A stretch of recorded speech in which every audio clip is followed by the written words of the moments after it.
औज़ुबिल्लाहि मिनश्शैतानिर्रजीम बिस्मिल्लाहिर्रहमानिर्रहीम। अस्सलामुअलैकुम प्यारे बहन भाइयों। रिज़्क़ की कुशादगी के लिए दरूद शरीफ।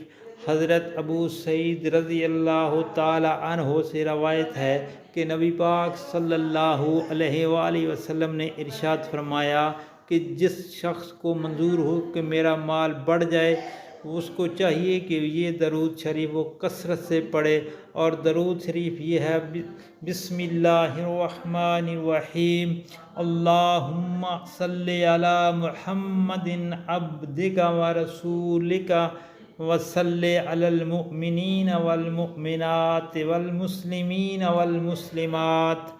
दोस्तों, बड़ा ही प्यारा और याद करने में भी कोई मुश्किल नहीं है। इसका आप कसरत से विर्द करें, इंशाअल्लाह अल्लाह ताला आप पर रहम फरमाएगा और आपके रिज़्क़ में बरकत आएगी और कुशादगी होएगी।